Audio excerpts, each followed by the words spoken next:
Good morning, friends. Today we're talking about student engagement. I can't say 100% that I know exactly what the definition of what that is and what it means because we have lots of words in education like equity and other words where we say them often and we think we have a shared meaning of what they are. But if you are a layperson or a person who doesn't live in education every day, all day, you might be like me. You might not know exactly what we mean when we say student engagement, what it looks like, how we know when it's going well and when it's not going well, and what definitely passes for student engagement sometimes, but isn't. We're going to talk about it today. We got experts with us who can help us understand more. We'll be right back.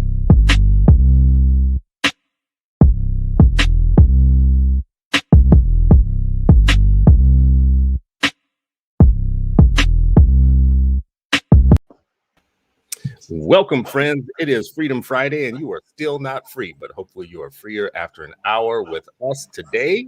We have a very special guest. Sharif is always a special guest, and he's here every Friday, and is special. Yes, I appreciate him like a brother. He's here. But today we have another special guest who's going to outshine everybody. Yeah, Don't yeah. put that pressure on me. I'm Don't not put that pressure on me. I was about to say, I'm not gonna create too much expectation. No pressure, no pressure. But introduce yourself to the audience so that everybody knows what greatness we have here today. Hi, everybody. I am Shayna Terrell. I am Director of Pipeline Programming at the Center for Black Educator Development and also host of Building the Black Educator Pipeline right here on Citizens Ed TV. You all should check it out if you haven't already. I'm sure many of you have, but if you haven't already, you should check out that show. It is rich with information. Every time that you watch it, you will be smarter. See, again, no pressure. No pressure. That's not the Um, pressure. How y'all doing? I just want to do a check-in before we jump into the show. How are you doing mentally, spiritually, physically, financially, culturally, heritage-wise? How's your hair? Just tell me, how's it all working for y'all? My, How's life? my hair's growing pretty well today. Sharif, I Okay. think you picked yours out for the show. Good for you. Proud of you for that. Um, but overall, my spirit is well. My spirit is well. All right. I love it. I love to hear it. How about you, Sharif? Good, doing well, man. Great to be here. Just back in from Baton Rouge with the hands. So always great to hang out with you all, and we're going to be able to connect a couple times this month. But I really also glad to see Sister Shayna or Dean Terrell as I know her Uh-oh. up on the show today. Dean. Doesn't that mean mean person? Isn't that French for mean person? The mean Dean, the mean Dean So on the scene. the crazy part is people would think that it meant somebody mean. I Yes. think in my role back then, I taught somebody a different meaning of what it meant to engage Oh, students good. with love and care, but with accountability and discipline. Well, I want to talk about that today. I want to unpack it, especially for people that don't live in it every day. Like what we mean when we say student engagement, how much of that is on the school, how much of it is on, staff. What does it look like when it's going well and when it's not going well? Before we do, let me say this to our friends and family that are in the comments. If you have questions, drop your questions in the comments and we will try to get to them and answer them. Thank you all for joining us this morning. As always, you make the world go round for us. We are building a bigger conversation nationally, and you are part of that. We are a family and a network, and we have to constantly be talking about 8 million Black children not getting an education in public schools every day. So let's work together. Let's make it happen, fam. Share the show. Share it, like it, put it out to other people. So let's jump in, crew. Freedom Friday crew. When I hear student engagement, let me tell you what happens, and then you guys can help me out. I get a frown on my face because it's like one of those words that afterward, it's like I don't know, in the Bible it talks about how salt loses its taste or something over time. If you overuse a phrase or word like equity or student engagement or high expectations or any of these things over time, it starts to feel like we don't really know what it means, right? And we have people who are saying that they're putting a lot of money, time, and effort into professional development, for instance, on student engagement, yet their schools look like I can't tell. I can't tell where your money's going. Tell me, from your experience and from what you know, what we should know about student engagement, what we should think about it when we think how's it going well? How do we know that it's going well in the school? See, for me, student engagement gets broken down into several layers. And when I say several layers, it's like, well, what are you talking about when you say student engagement? Because some people see it completely different. Some see it as student engagement in the classroom. So what does that actually look like from a classroom perspective and in the classroom? I think that part of the problem is we miss that student engagement. Student engagement really should be, how are students engaging in your school? The look, the feel. Are students happy to be there? What's the school spirit like in the school? I think all of that should be counted in student engagement. But really, when people are talking about student engagement, I think they're talking about engagement for outcomes and academic outcomes. They're not talking about engagement for the well-being of the student or the child, and engage joy. And again, how are students feeling about the atmosphere and an environment of your school? Which is why there are very high levels put on teacher training to increase student engagement. But at the same token, right, you have people talking out both sides of their mouths where they're cut funding for extracurriculars. When for me, you're talking about school, that's a major part of student engagement in a school atmosphere. So when we're talking about student engagement, I think you have to define what you mean when you're talking about it. But I think that also changes based on who you're talking to, and how people see student engagement. Yeah, I Sharif? mean, yeah, I think it's, when I look at it, I also agree. I think it spans. And for me, when I think about student engagement, I'm thinking about, are they engaged in leading the school, right? Are they engaged in leading the community, right? And if it's engagement in something else, because some people are like, this is engagement, and they've given kids busy work. It's woke busy work now, but now like, look, they're engaged. Like compliant and engaged ain't the same thing, right? Just like managing a classroom and creating a classroom culture, those are two different things. So I can come in and I think sometimes people think that leadership, while leadership has management as a part of it, some people think management alone is actual leadership. Management alone is not management. So you're managing a classroom, you could be one of the worst leaders actually in the school. Yes. But you can be one of the best so-called managers, right? Because you've known, like, this is how I make kids complicit and compliant, or compliant. I'm complicit in undermining their leadership by making them compliant, right? Where the difference between compliance and cooperation is the engagement. Two different things. Right. And so there's a bridge, like, how do you get cooperation? How do you build a culture? How do you build relationship? How do you have this common goal that they're engaged in as well? So it's one thing me coming in like, this is what I do. This is your objective. No, this is our objective.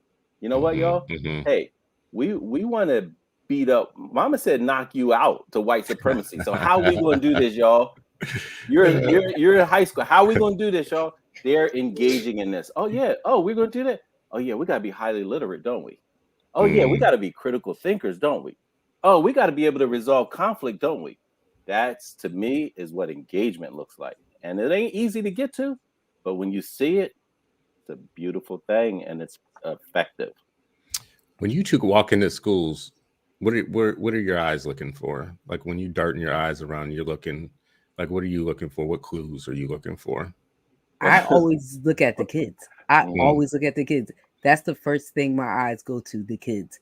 How are they interacting with one another? Don't come in here or help. Yes. Oh. I always You alone or you bring help? Get me out of here. Out of here. Blink twice. Okay, you need me? But definitely some of those. But I always look at the kids when I walk into a school building. And you said how they're interacting with each other. Yeah, definitely how they're interacting with each other, then how they're interacting with staff. I pay very close attention to language being used, and not language to kids. How are staff talking to kids? So kids, I don't care where you are, they're going to be kids, right? Especially if you walk into a space, every age group, adolescent, whoever, down to kindergarten, they all have their ways of being, and their ways of acting. But I pay very close attention to how they're redirected in spaces. How adults are, again, engaging with them. Is it a loving tone? Because sometimes people like, don't yell at kids. But sometimes, yelling, you can hear the love in the yell, right? You can hear the love in the raised voice. Yeah, sometimes. My mom had a raised voice. But there are other times when you can hear like, oh, you don't like these kids. I can feel your vibe. You're raising your voice, but you do not like these kids and you don't like being here. But I pay very close attention to the students. And when I go into buildings, I talk to the kids. Hey, y'all. So tell me the best part of school. Who's your favorite teacher? What things don't you like about being here? So I think that you learn a lot from the school by engaging with the students who are there. When you engage with staff, what do you look for or listen for? Is that, I guess listening is a part of it here too. So you engage with the staff. What are you listening for? Or I really observe. I want to see how you talk and interact with kids. And in the first 10 minutes, I can tell if you love kids, if you're afraid of them, or if you don't like them. I can tell just by the way, again, you speak to them, the way you look at them, directives you give them. When the bell rings, how many kids want to hang around you? At lunchtime, whose classrooms are they in and out of? Who are they running from? Who's walking out your classroom saying, I can't stand him. I can't stand her. You know, those are the things that you look at. And what is the staff's reaction to that? Is it, well, you just mad right now, baby, we'll talk later? Or is it, I don't care, I'm calling the dean? Like, what are your reactions to these children and their reactions to you? So for me, that's what I observed. And I Why think you smiling, Sharif? No, Sharif, he's smiling. I'm just laughing because it's so, especially when she was mimicking a teenager, right? But one of the things I think I look for, it made me think of like, oh, I was thinking about what do I think about, and I'm usually, if I come into a school, I'm looking like, who's the adult, the child or the grown person? That's what I'm looking for. I'm like, who's the adult? Who's the caring, responsible adult, right? And I think all that, the relationships with them. I think for the first thing, I'm also looking for like the eyes of that first adult that I see. First, the kids too, but usually the first person I see is going to be adult, front desk staff. You know, some people have security, whatever. What's their tone for a guest? And if you treat me like shit when I ring your bell or I say good morning, then I already know how you're what your space and vibe is, as Terrell said, right? Like if I, as a stranger, come into your building, and it's like you don't know if I'm a parent, you don't know if I'm a uncle, you don't know if I'm coming to pick up a child, deliver bad news, or drop off a book. Like you just don't know. And sometimes the energy is like you're unwelcome, right? And so and not that guests should be treated better than the people who are in there, but it gives me a window into what your whole aura is. As Terrell said, do you love being here? Like, and you can get that, right? And part of loving being there, it ain't that's why you have to have children in the equation. Because some places, adults love being there and the kids are miserable. Kids ain't learning. But all the adults like, yeah, we a team. Like, wait a minute, your team is devoid of children? Like your team doesn't include engaged youth, then you ain't got no team. You got a gang of adults that are saying this is about us and not the children. You definitely have some schools too where some kids are getting the Cadillac treatment, and in the same building you have other kids that are getting the Pinto treatment, and you're like, well, wait a second, I can't, I and can't. It ain't always the kids that you think too. It's not always the kids that you think. So a lot of times it is, depending on what type of school. Like if you're talking about mixed schools or so-called integrated schools. No. I actually meant on a different angle. Yeah, so sometimes the Pinto treatment is the kid who people are struggling the most with building relationship. And so then it's like, and then a kid who's actually behaving, they're just like, yo, that child does and there's a fine line, right? Because there's differentiated engagement and support and things like that.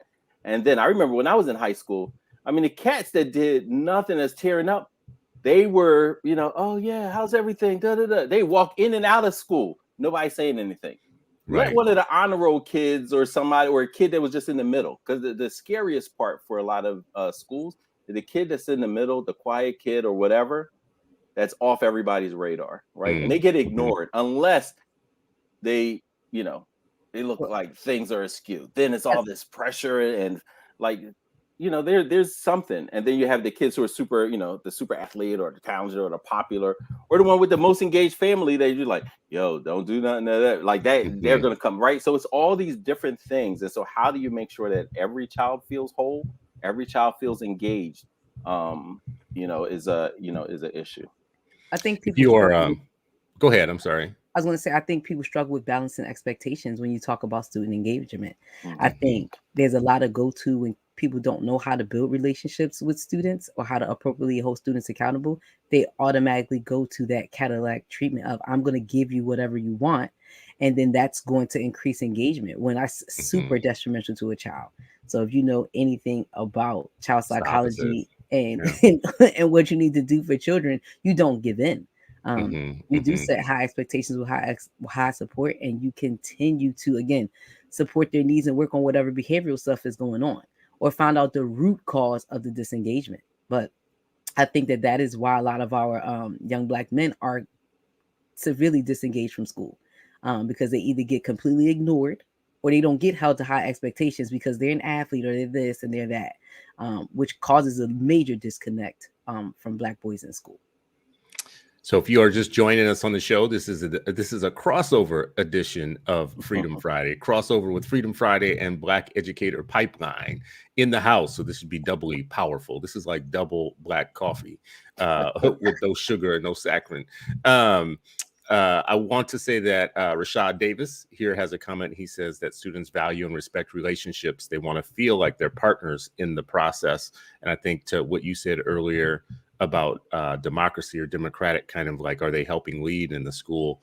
I love that as a concept, as an idea. Sometimes the most disengaged or the most so-called bad or troubled or whatever kid, whatever label you want to put on them that denotes your failure with them, sometimes that kid is actually like one of the biggest peer leaders within the school. And if you only respected that and gave them some ability to lead, they would shine, and it would be a peer-to-peer leadership, and you wouldn't have to do as much work.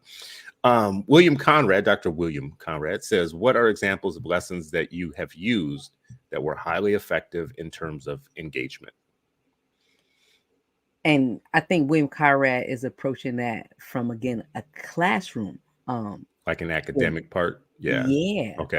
Yeah. I can tell you lessons I've learned from engaging students just in the school building as a whole. And part of that was, enlisting them as partners in what kind of school that they wanted to have.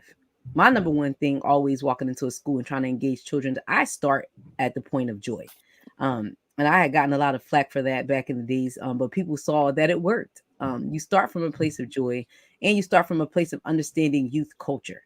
And that doesn't mean that you give into everything that they're doing. Some stuff is for the youth and some stuff is not for us. Some stuff is not for school, right? So you're never going to catch me walking through the halls playing music with all types of curse words and obscene stuff in it. Thank you. To me, it's inappropriate and it doesn't have a place in school. They can do that outside of school with their friends, but there's no place for that in school. But that doesn't mean that you might maybe take some of the beats that they listen to or find some appropriate music to engage and get excited with them about, or what kind of things are kids doing? What do they like to do in now's day and age? Like, I just remember so many different events we had going on at school, but you allow kids to be a part of a planning committee. And Sharif is laughing because he used to be the like, I'm not dancing. Why not, brother? Come on out here and do the snake for these kids, okay? On dance, on smart. Let's go. We got work to do. This is a revolution. Y'all dancing. Get off that. Get off that stage and get revolutionaries got to have a good time too, okay? They don't care. But that also goes into allowing children to see that how do I explain this better? We don't have to draw this line of you're the student, I'm the teacher. Like, there's the respect level that's already there because you're an adult, especially if you're teaching and leading kids in the right way. But they also need to see us as humans. They need to see us as humans and people as a part of a community. I'm not your dictator. I'm not your authoritarian. Like, I'm not that to you. We are a part of a community.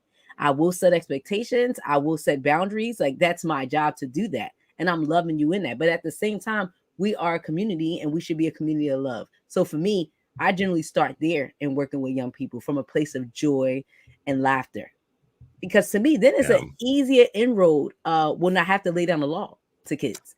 Let me ask you two, because specifically you two have experience in turnarounds or in trying to improve a situation that isn't great. Like, it's not all perfect when you come in and you have to do something. As someone who grew up on movies like, like Stand and Deliver and the Joe Clark movies and all that type of stuff, where the principal comes in and he's got a bat and a bullhorn and he's walking through the hallways. Listen up, you ignorant Negroes. Oh my God.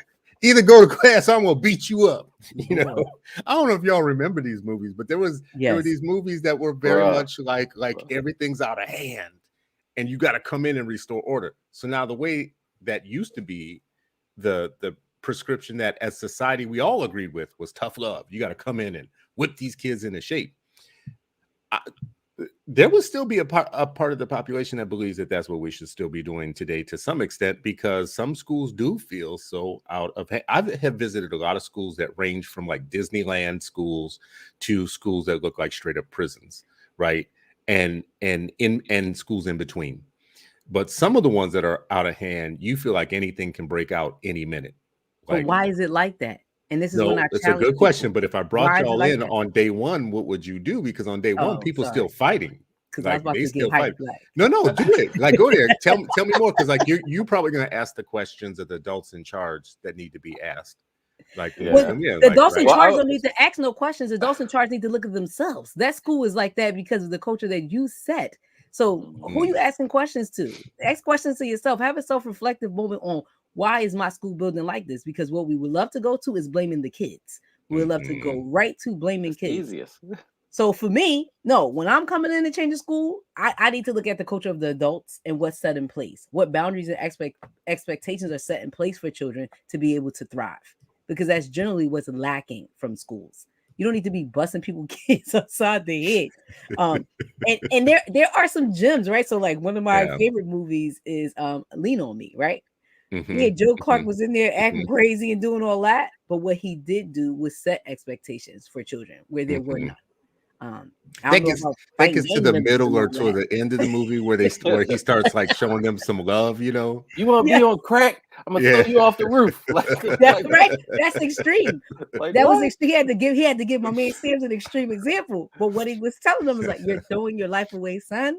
Come with me." But drama for the Hollywood. I mean, yeah, this is definitely for me. Definitely would be looking at when I'm walking into a building.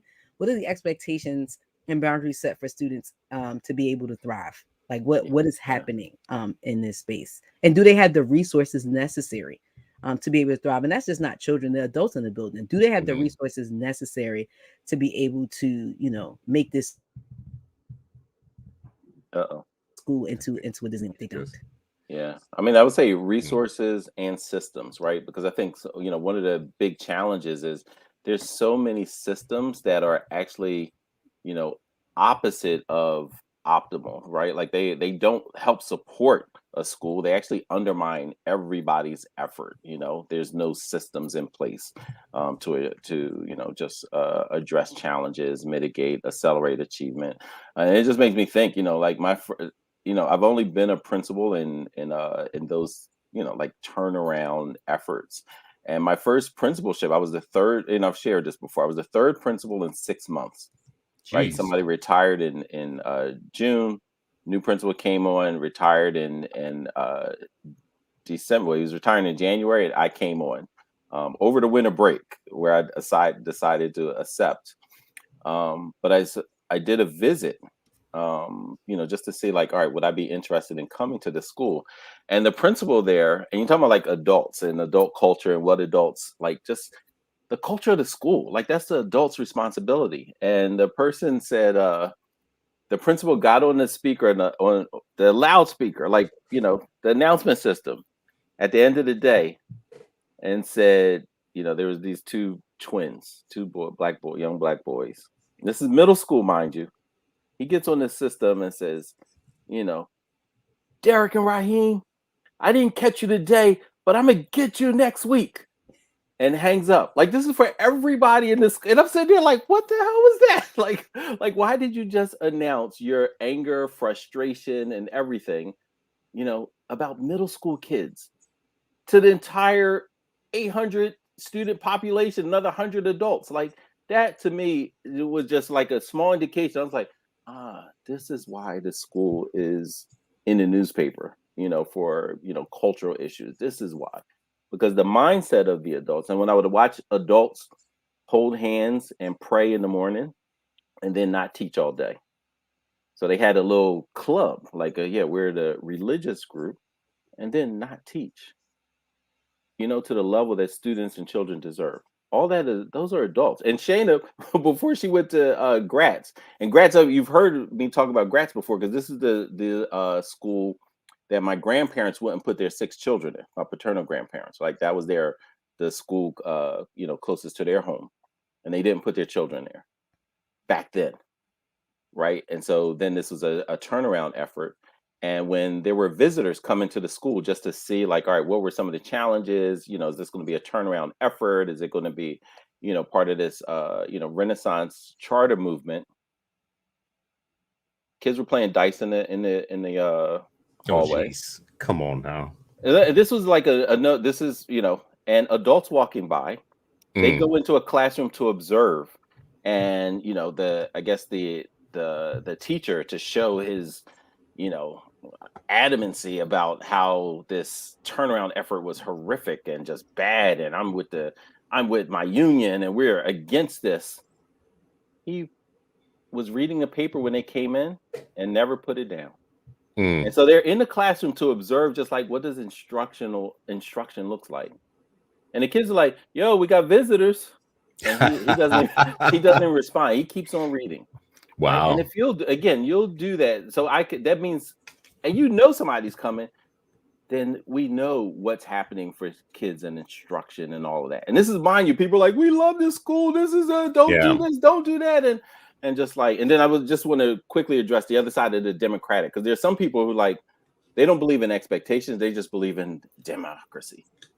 And just like, oh yeah, we're just kids. Kids will tell you what they want to learn. Just like, really? Like all the way to the end? Do they tell you the ideas and aspirations they have? Or do they tell you, like, this is what I actually want to learn? And there's some teachers who can't, and educators who can't make that difference. So they're running around giving PD no boundaries, like, just don't do anything. I have no guardrails. Just be a friend. And just like, well, how does that relate to instruction? And so they're conflating two really things that becomes dangerous when we're talking about accelerating Black student achievement, and the rigorous instruction, the intellectual rigor that has to happen, and the deep relationships and community building that has to happen. All of that's why what makes it so complex. Too many times people are in one camp and they're stuck there. Yes. They're tethered to a unrealistic mythology about what it actually means to help students achieve their highest potential. You just mentioned teachers that are kind of checked out. You both have said multiple times you wonder what adults are doing in the building when you see a problem, when you see, like, these cultures, these school cultures where everything's out of hand. And I can show you videos that, like, are part of the public consciousness because of news that we consume. Kids throwing desks at teachers, kids like snatching off the wig off of a teacher's head, like those are viral videos. There's a lot of them. So you get insight into these classrooms, and it becomes kind of the popular culture to understand that many of these classrooms are far out of hand. So I get the adult part. I'm going to ask you very clearly. Y'all don't just think some kids are just bad? So bad is, I don't like that word. I know. That's why I'm being provocative. I'm being provocative on purpose, but I'm just going to put it out there. Can we just talk like family here? Y'all just don't think some kids is just bad? Some kids have struggles. Yes. Okay. There are kids who have struggles. Yeah. And I know it's so cliche, like, there are no bad kids, when I definitely be in my own house saying, like, some kids, but this is a public streaming show, so I know, but I try to have family conversation because you know what people will say in private versus what they'll say out loud. Even some of those adults in the buildings in the schools, will say things. Well, let me just be, like, clear about this, because you guys have more of the experience in the building. My experience, as a school board member and as somebody who has visited schools and watched schools, is having watched them try many different things. Like PBIS, for instance. And when they first get into PBIS, they feel like it's going to be the salvation of everything. Like, silver bullet. We're always running for that silver bullet. Yeah. Like, so if we could just get all the adults on the same page and make sure that, that expectations are consistent from classroom to classroom to classroom, and then throughout the general school, and make sure that all the adults in the building are on the same page and equally trained and supported, and that they're using common data and blah, blah, blah, right? All the talk. So once we do all of that, then the school will be good. And in some cases, it turns out that was your problem. So when you did that, it did fix a lot of what was going on in your building. In other cases, you could be doing all that stuff and you still got a group of kids throwing desks at teachers or snatching wigs off people's head and whatnot. This is when I think So people forget that schools are a microcosm of the world. Everybody behaved perfectly, right? Everything would be perfect. You're gonna have situations where like kids are in need of support and everything doesn't work for everybody. So are some kids just bad? Yeah, some kids really just need help. Like at the crux of it, do I feel like kids who struggle are sitting there saying, you know what, I'm just gonna be bad today? And some of them might, but you know what, what's happening when they're saying that? It's something in the mind that's telling them that, right? And that, which is a deeper issue, which has to do with mental health, that we need to be able to help support children through. I don't think that there's a kid in it that's like, I'll just come F stuff up today. Like, I don't think that kids are inherently like that. I think there are a number of challenges that young people go through that they're either crying out for help or their behaviors that they're displaying that they just can't help. And I think that as adults, we have to be understanding to that. But again, I say this with being a person for a long time who was, the person accountable for holding the line for kids. Just because kids are struggling don't mean that you don't have expectations. You are able to support kids and still hold them accountable appropriately. The problem is people have a hard time understanding that accountability looks different for different people. You can't hold kids all to the same accountability standards because they all don't have the same ability. And that's when you get into fairness and equity when you're talking about discipline and you talk about justice. Now, that is going to be very explosive for some people because what they're going to hear in that is we have different standards for different kids and we're expecting less to some kids. And Sharif will know who I'm talking about. I can just hear the Black conservatives in my ear right now. We're allowing these kids to have different, standards than everybody else. Why they can't just have the white standard for everybody? Why I gotta have an Uncle Ruckus voice though? Because that's exactly who they are. They know who they are, and they whatever. So even if they know who they are and they want to talk like that, why do you implement standards when it's beneficial for you then? So then, why are you testing people? Why do people why can certain people get into certain schools? So then throw all the standards out the window. Right, don't put standards in place or talk about. Well, I mean, what they would say is like they're saying the opposite, though. They're saying the opposite. They're saying hold all the kids to the same standard, and they're not taking into account that kids aren't all the same people. Like they come from different, like they don't get the equity thing. They don't get the equity thing. Yeah, they don't get the equity thing. They want equality is really what they want. And you're not asking for like, how do you want equality? And you have to have equity. Like the only way I can like say this and make it make sense or make it make sense to me is people also don't understand again that accountability looks different. Like, why are you holding somebody to a lesser standard? Who said the standard was lesser? Like who gets to decide that? Because it doesn't look the same. But again, I used to say this when I was in the discipline world. People want punishment. They don't want consequences. If you understood what consequences were, you would understand that all consequences are differentiated. They just are. You get different punishments for different consequences per se for crime out in the world. But people want punishment. People be wanting you to nail these little kids to the cross. Like that's what they want. But if we're talking about consequences, I think if people understood that piece of it, we know that consequences look different depending upon the behavior, depending upon who does it, depending upon folks' track records.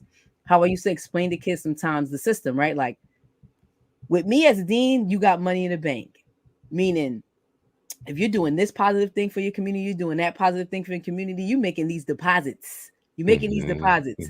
So if you make a mistake and you have to get a withdrawal, your consequences going to look different. But baby, if you over here and you overdraft, you've been taken from the community, the way I handle you may have to look a little bit different. But then also understanding people's circumstances, which may have to do with home life, which may have to do with mental illness, what may have to do with a myriad of things. Their overall school experience, and how they relate in a school building. All of that has to be taken into account when you're talking about delivering consequences to children. Yeah, it can't just be this blanket. one size fits all approach. Yeah, Mhm. and I think in the standard that we have to put is that the community is going to be safe, right? Intellectually, culturally, emotionally, and physically, like all of that is the standard. And a child, the support. And I think some people just they don't even. And I agree 100%. Like some people just want punishment. They want to see blood, and nothing else matters. Even if the kid is changing, they don't care about that. They're like, yeah, but what about last year? We didn't extract enough blood from that kid. And so I think what supports look like. Some people just are uncomfortable with the equity conversation, as you said, like, oh, this child, because of whatever, is getting more support, and the support may look like this. And you know what? We're going to keep coming back to the drawing board. Like there were some students, like we kept coming, and I think this is the mindset issue. There were times when kids were struggling, and we kept coming back to the drawing board to say, all right, our plan was not working. How do we fix it? It wasn't just like, all right, just give them more punishment. All right, add more punishment. It was like we were saying, like, hey, you know what? We as adults are doing something wrong, and as a team, right? And I remember there were many students who we'd bring in Reverend Dr. Damon Jones because he was their reverend. They were in their congregation. The family was like, we're like, hey, who else in the community loves this child and can help us figure out how to support them better? And sometimes it'd be Reverend Jones. It may be an aunt. It may be a grandparent. It may be whoever, but like it's a community thing. And the adults are saying, and the child too, the child at the table too, like, well, this is what I need, or this is my trigger, or this. And sometimes, you know what? And we have to listen to kids. There were so many times when what they said was triggering to them, they were absolutely right, because even adults were triggered by that other adult or how that other adult interacted with people. And we're just like, as adults, we have enough self-control not to get slick, or sometimes we do, and it's accepted. Well, you're an adult and you do that. They're still human beings, right? And so just to expect a child to be triggered all the time and just suck it up and don't say anything. Like, I think that goes back to like what Hillary Beard talks about a lot. Like, what's how do you authoritarian versus authoritative? Yep. And it's a very different thing, and we have to be honest. Like sometimes adults are okay with it because that's how they also operate at home. Yes. And to translate that, listen, families, I love y'all, but I can tell you how many times a parent, and I never, acted on it, and most of them were joking, but there were some who were actually serious, like, yo, if he act up, just pop him. Just like mom, grandma, dad, like that. Like, come on. Well, we actually need to solve this. But for some, it was like there was no space or margin for planning and replanning. They're just like, listen, I don't have time for that. The most efficient, effective way is just pop them. And so if they do that, just pop them. And so that pop, whether physical or mental, emotional popping. Yep. Yeah, like that is, I think, the so-called rod that is used too often. And so even with and let's keep in mind, 19 states do say, yeah, we can whack you. And even when families heard about, there were some places around the country where you guys wrote about this at Brightbeam, or some of the writers, right? Like 19 states, there you can beat kids in school.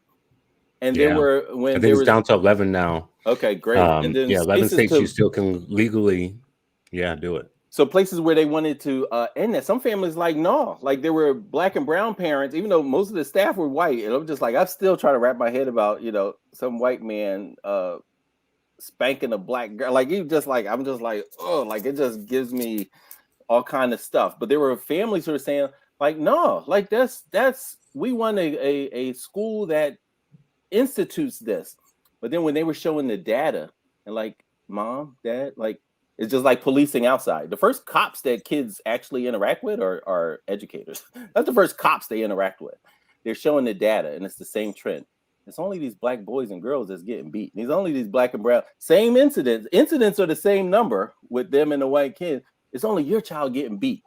Then parents like, wait a minute, I thought this was being distributed equally. And they're like, nah, it's pretty inequitable. Yeah, they're definitely not beating white kids. Not like they should.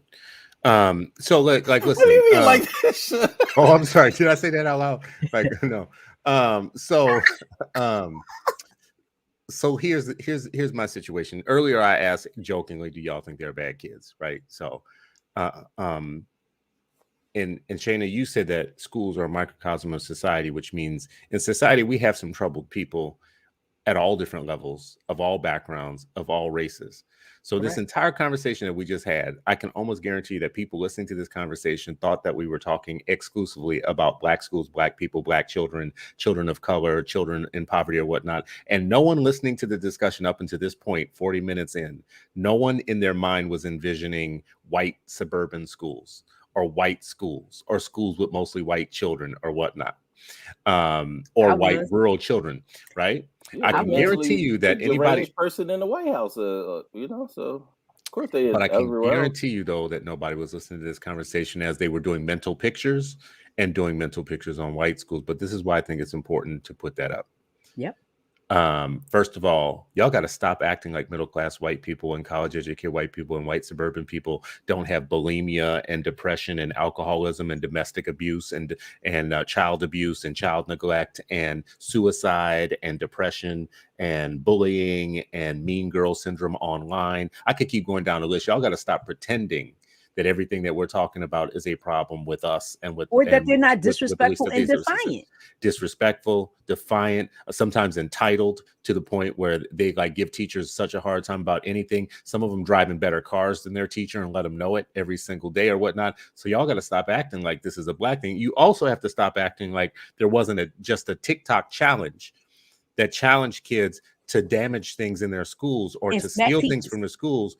And that was a white challenge. Yep. That was a challenge of white kids. In one case, the kid took the principal's door off his car and walked through the middle of the high school with it. Right. They took off soap dispensers. They ruined and vandalized sinks and toilets. It's giving all very privileged to me. Okay. And you see the video of it, and they did it on video. That's my point too. Is they did it on video. They were so entitled they did it on video too. And right, like it's actually okay, like and so how, like, where's it? So I think people are so. I think people have to always be reminded of like the deep level of anti-Blackness there is, anti-Blackness, anti-brown, anti-power. Like it is so entrenched, because when that same kid, and that's why you see the difference in policing, the difference in sentences. What did the boy Malcolm London say? The darker the skin, the darker the sentence. Same issue, right? And so for you to be able to ransack, listen, what was that, Joe? When I first got back from Iran, the popular movie were about white kids acting up. One was I think Breakfast Club or something. Breakfast something. They all had detention. They had detention, and the other one was Ferris Bueller, and everybody was loving that. Like, just like, you know what I mean? And then you see. And then the other one in the Black community, they were in cool detention though. They was in cool detention, like one was the jock, one was a jock, one was like the weird kid, one was like the younger kid who wanted to be cool. It's one part was of the stylish narrative, girl. right? Yeah, it was cool detention. It wasn't like, now go back and watch the movies like To Sir with Love or Coolie High, like Coolie High. We were just talking about. Yeah.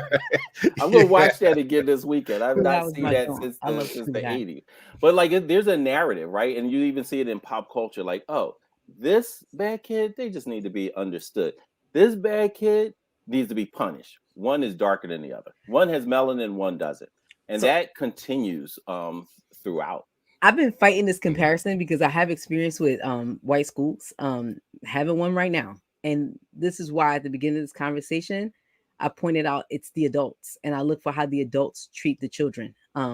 Because I can go to something super simplistic, right? Like, so part of my job when I was in discipline was to enforce uniforms, right? So enforce basically and police how Black children are coming into school. And again, how that adds up to their intellectual engagement, I don't know. But I'm having an experience with a white school right now where the young ladies are wearing skirts. I mean, cheeks out in the back, right? Like, it's just, to me, completely inappropriate. Nobody cares about how these young ladies are coming dressed in school, the size of their skirts, nothing. But I think that deserves a whooping. No, I'm just kidding. I'm just joking. It's the color of their skin that allows this to not even be a factor. Something that we're not even going to discuss, talk about, police, and there's a dress code that's on the books. Well, and just think about The But anti-black not saying it mindset, has to. the anti-black mindset would not overly sexualize them for doing that either, or make it about them or their culture or That's their what I background think or their about lack, or they're just right. all the time. If Right. you were a group Yeah. of Black girls walking down the street with those size skirts on, the That's things right. that would be said about those young ladies. That's right. And their And parents.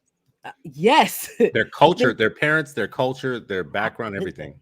How dare they? Right? Yeah. Like That's everything. how Black people are. That's how they, you know what I mean? It's like all ascribed to that 12-year-old child. The 12-year-old child has to carry the weight of an entire, right? Like, can we talk about it as adults? Like, hey, we're not monolithic, don't ascribe, like, that's not the responsibility.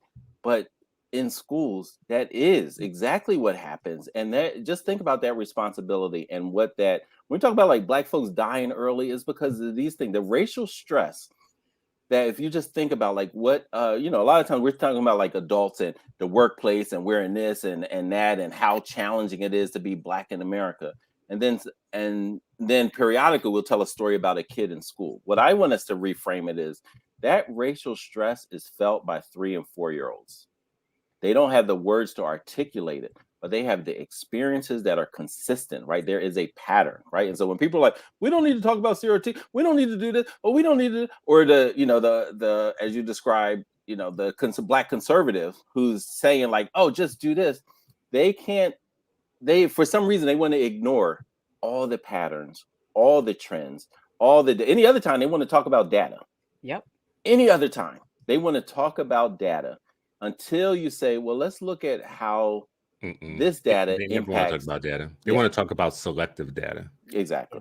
They want to talk about data around like, single mothers, culture, blah, blah, blah. It's just, this is, and they want to build a data case for why you deserve what you're getting. They don't want to build a data case for how you got to where you are. Mm-hmm. Right.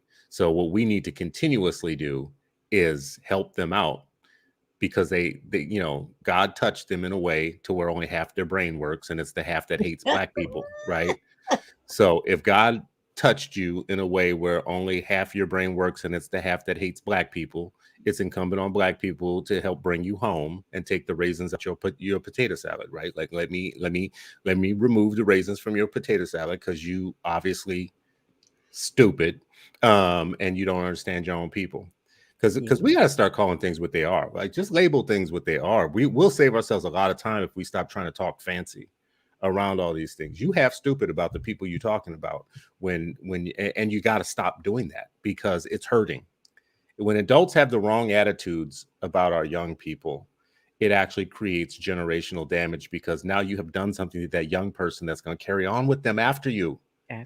They sure will. So if you stupid, it's not you, boo. You need to get out the building. You need to stop doing what you're doing, because you're not messing up today. You're messing up tomorrow by doing that constantly. But I do want to keep going back to this point about bad kids, because bring it. I mean, but no, go ahead and make your point, because I do want to. I don't really have a point to it, really, except to keep asking. I know in the psychology of an educator listening to this conversation, I know what their responses have often been when this comes up, which is they'll say certain things verbally, but in their mind, they're thinking, y'all just don't get it.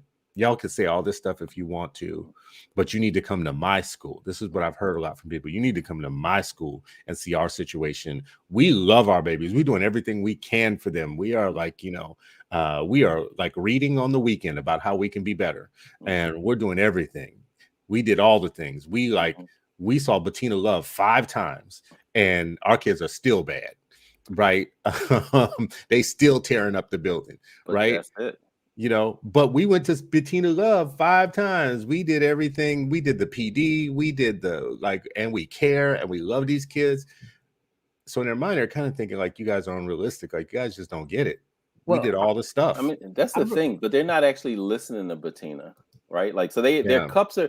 It's like people come into a buffet and there's all this information, and they bring in their plate. Their plate is already full of their own thoughts and ideas.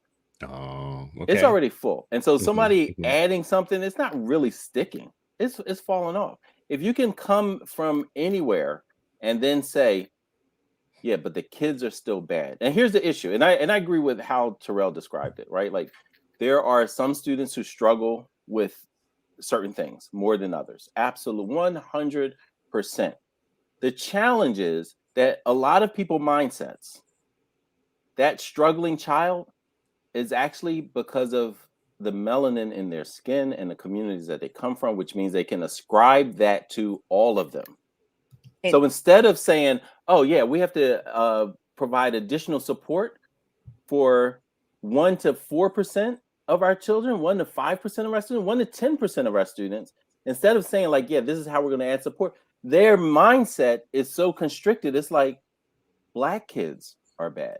Exactly. Poor kids are bad. That starts getting ascribed, and you see it over and over and over again, right? Where you have all of these stories. You look at all of it, and we've talked about this on several shows. This whole Black at mainline speaks, you know, Black at this university, Black, like that is ascribed. It's the Black pathology mindset that is so constricted, and your mouth says, no, I love all kids, and I went to Bettina Love's, and I went to this PD, and I came to the Centers PD, but yet internally, it's still those, not like, oh, how do I change? And I shared this story at one of the talks I gave.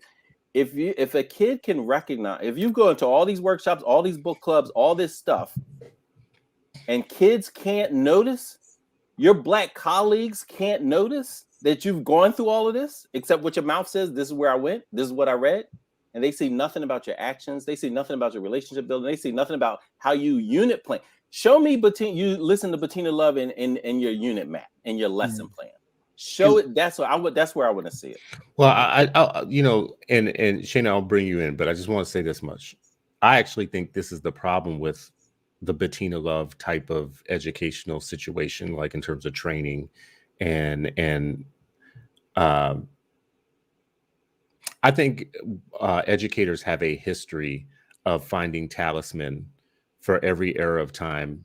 You and I have talked about Ruby Payne before. Ruby Payne was a juggernaut. I think she made something like, you know, hundreds of millions of dollars selling PD to school districts, teaching them how to talk to Black children. But what she didn't do was show them. And that's the difference. Like, if Bettina Love is capable of teaching a classroom or running a school where Black children are treated the right way, and, you know, whatever, it would be good for people to see it, but not to have like seminars or to have things where people are talking to you about what you can do, but they're not showing you.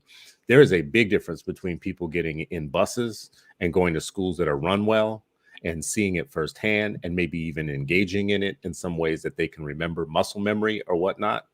That is a style of learning. That's like a way of learning.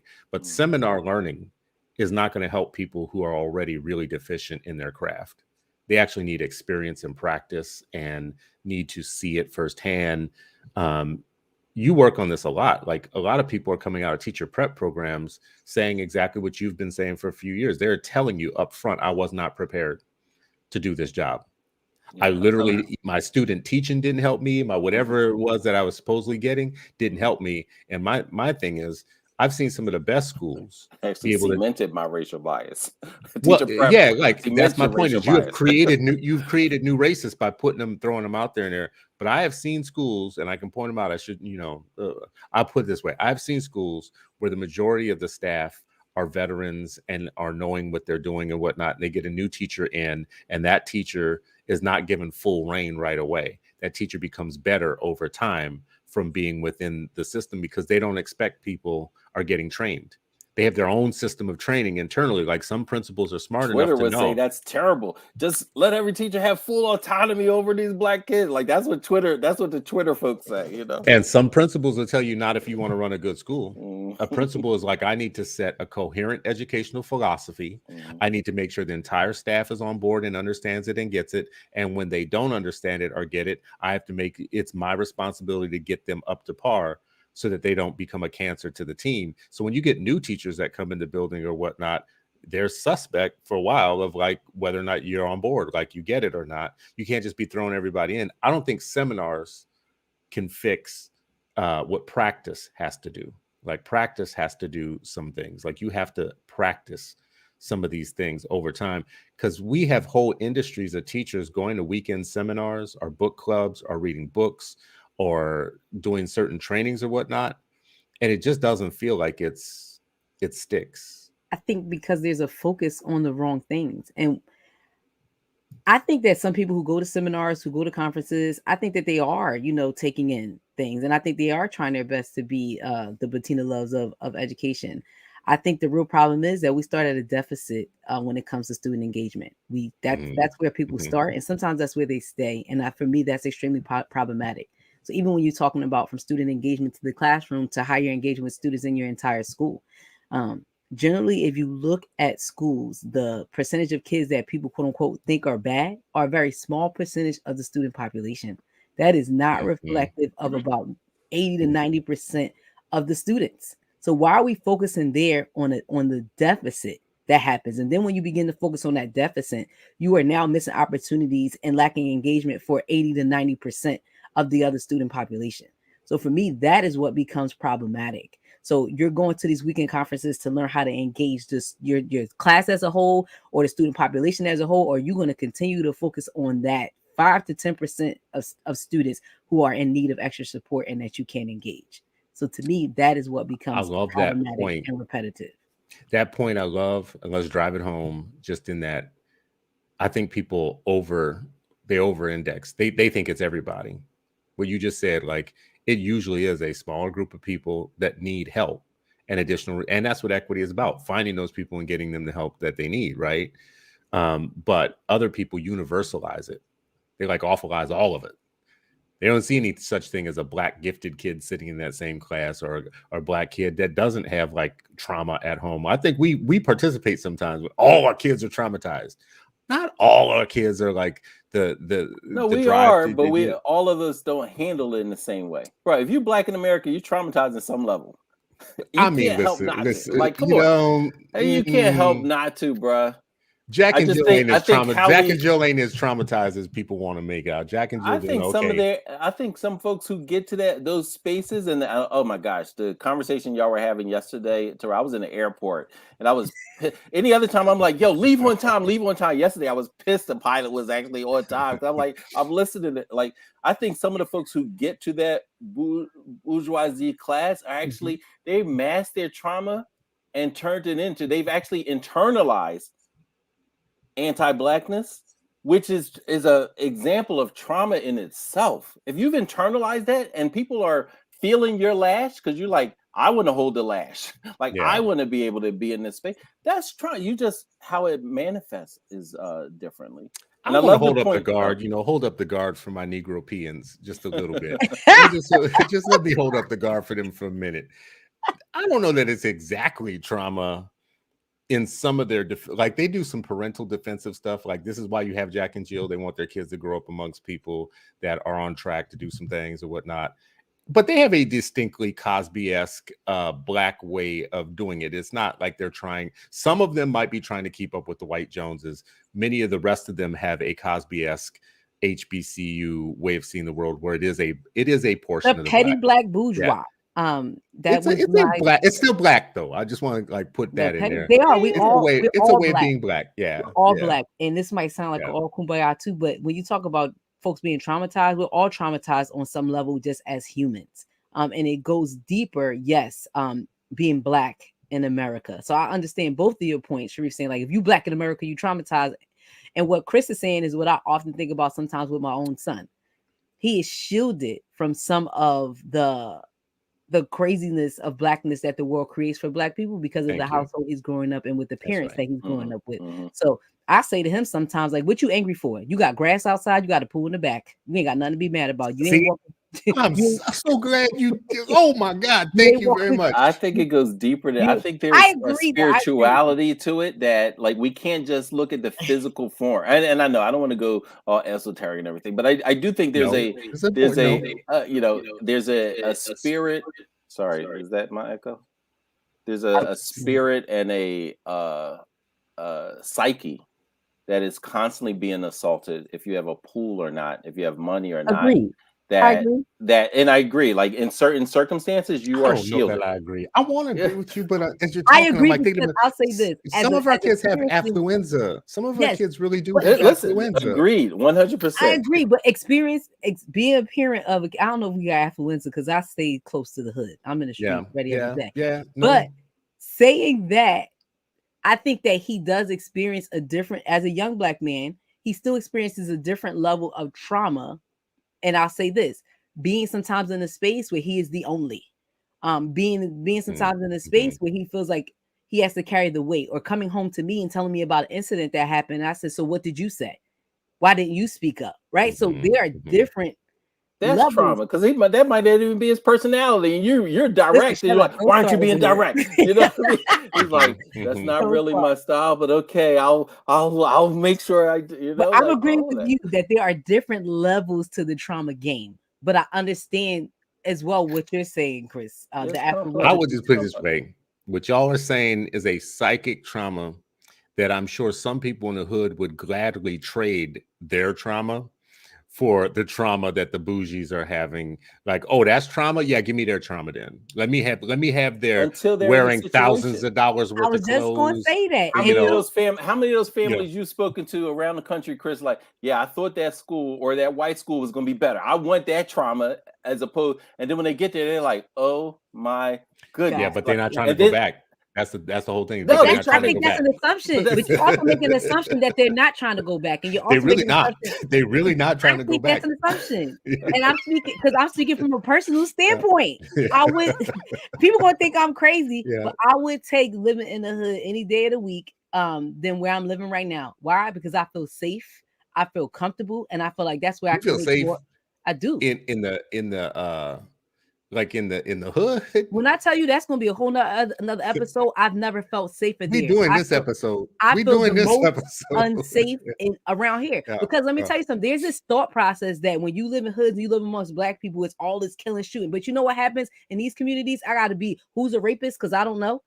You know what I mean? All that kind of stuff. You never know. As a woman at night, I never feel safe walking alone here. I can't jog by myself. I can't walk on these nature trails by myself because what white man gonna come behind me, slash my throat, and throw me in the woods?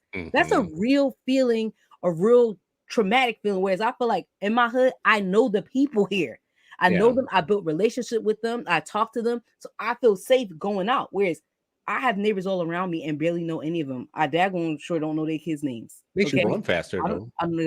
Listen, I be running slow. You know why? Again, slow. Somebody come behind me, I gotta have enough energy. They try to get the drop on me. I can't exert all my energy. Okay. So the things that people have to think about. That's my point to you. The assumption that people feel safer in these streets. No. I might not be able to win this one because I agree with y'all on the general principles of what you're saying.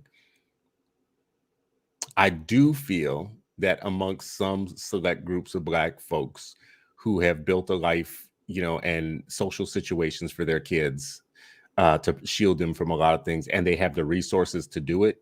I mean, just like we just said a second ago, not all black people are poor. Not all black people are living in broken down circumstances and conditions. And that's not to say they haven't seen a new level of issues in their life. I'm just saying that they sound a little privileged when they start talking about their trauma. If they have trauma, what you're saying that they have trauma, they sound a little privileged when they start talking about it. If you were to compare it to what some black folks are catching hell. And some folks are talking like they're catching hell, and they're really not in comparison to the people that are catching real hell, right? I agree with that. And some of them should go back, and some of them should bring some of their social capital and their affluence and their other stuff back to the other situation, but they're too busy corralling it together with books like Our Types of People and busy being petty bourgeois. Snap out of it. Not even petty, straight up bourgeois. They didn't remove the petty like years ago. They straight up bourgeois. So anyways, listen, at the end of our conversation, I would like to ask you, I did have this as a question I wanted to ask y'all earlier, and I feel bad about it at the end, but is there anything that you would think in terms of student engagement and how we engage with our young people and support them that is outside of the school? Because some of us are parents, listening to these conversations. Some of us are community members. We're part of organizations outside of schools, and we don't always have a clear signal of, no, but y'all should be doing something too. Like what should we be doing on the outside when we think about supporting student engagement? I mean, especially not, kids that aren't our own. Like how should we be supporting the young people you're talking about that are on our own? For me, I would say stop listening to the news and images that people are putting out there about our kids. Talk to kids, go where they are, learn to speak their language, and ask them what supports they need or what could help. Depending on what your resources are, you could really pour a lot into young people, even if it's just a conversation. Doing speaking engagements, giving young people access to pathways of success, helping young people to understand different things, economy, social structures, how that all works, so they learn how to navigate the world. I think there are so many times that we put a bad rap on our young people. There are Mm, tons of images that tell you that our young people are bad, they're horrible, and there's no hope for the future. Well, there's no hope for the youth, which then would in turn, like my man Tupac says, then that means no hope for the future. We can't mhm, look at our young people in that way. But we spoke to this yesterday on our show, Dr. Carnal. You need to go to where young people are, but you need to learn to speak their language and talk to them and see what resources you have that may be able to support young people. That would be my advice if you're outside of a school or a social structure. thank you Yeah. for that. I Yeah. appreciate it. Yeah, I Sharif. second that. I think, I think the engagement with the youth and really, and listening, talking to them, but also sometimes we want to talk to kids and it turns into a soapbox and we end up just lecturing kids. And, when I was a teacher and when I read how few minutes a child is actually listened to during the Mm, course of a day by an adult, it was staggering. Like I've never forgotten. It was like one of those just jarring moments when I thought about like how few minutes a day that a child is actually listened to by an adult, not being spoken to, not being given a directive, not being, like actually just listened to. And I think asking students, when do you feel listened to and heard? Where do you feel loved? And where do you feel challenged? Not mm, challenged in a negative way, but challenged like, whoa, I had to work hard to do that. Or like the expectation is high and the love is high. Like asking the child, where do you feel that the most? And then use that as the paradigm to look for other spaces to create those type of spaces more and more and more, where that becomes everybody talking about what to normalize that, find places that normalize that. And then I want to just wrap in this whole mindset of adults. So I agree with you that seminars by themselves won't fix broken mindsets. It won't fix your anti-blackness.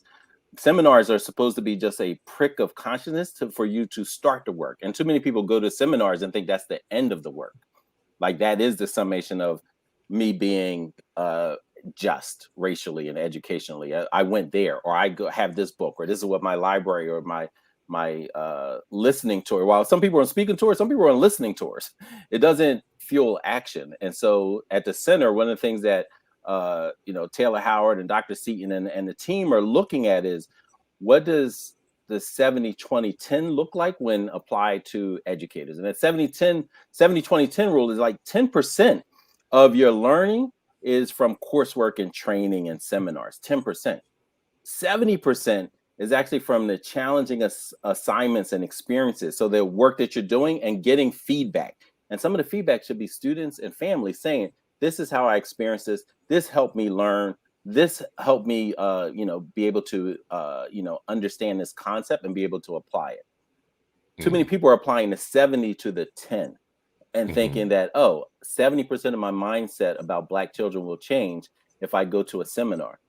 That's not the thing. And we even say like, hey, yeah, we can provide this PD, this ongoing PD, but the PD and the coaching is what's important, right? And if you're going to PD as a teacher all the time, but your principal isn't, your school board isn't, your superintendent isn't, they're not growing, but you are, that also undermines your effort. Because you may be like, oh, this is, and in the classroom, make that the best place for children that you can be, and then try to tie that together as a leadership team. So it's a lot of work, not trying to like, poo pod things and make it, oh, this is simple. There is no silver bullet.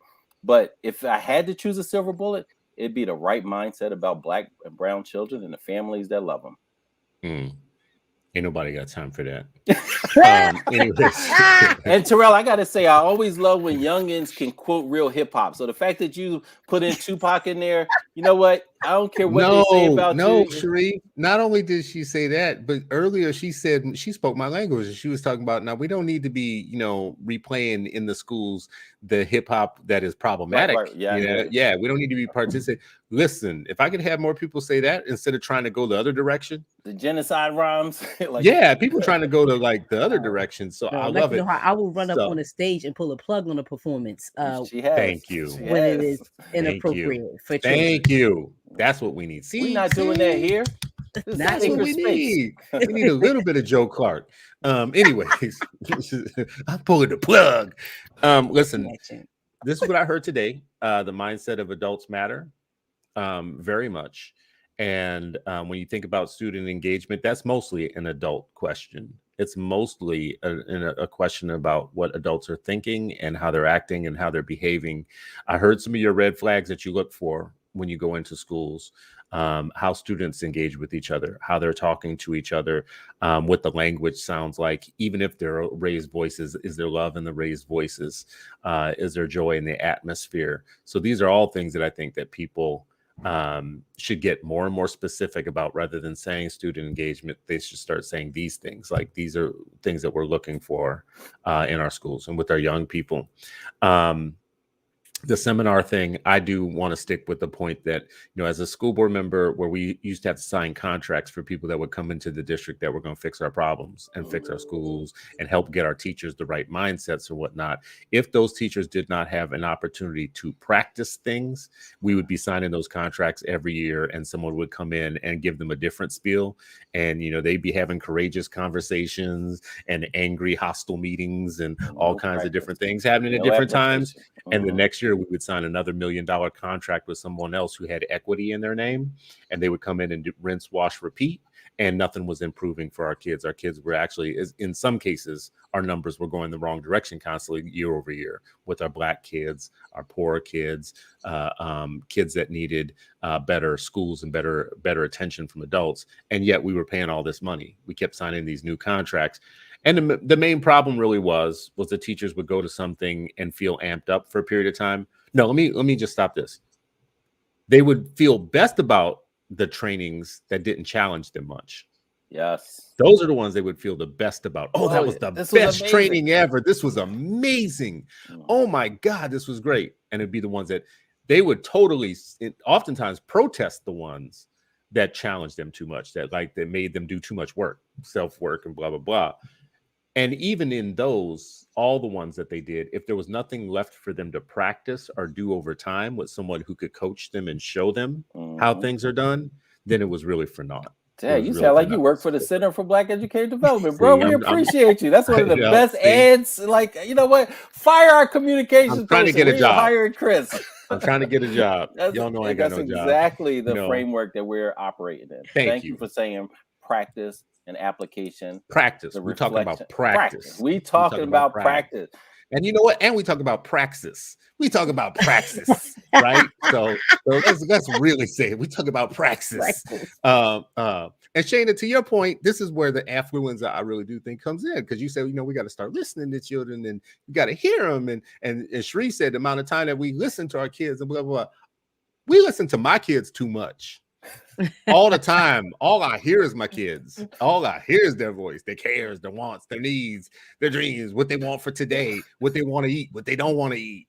Oh, I don't like it like that. I don't like it with the crust on the bread. I don't, whatever. There's a balance, Chris. There's a balance. Cut my grapes. No, we ain't cutting your grapes. You gonna choke. Anyway, all right, y'all. All right, man. I appreciate y'all. This has been a great conversation.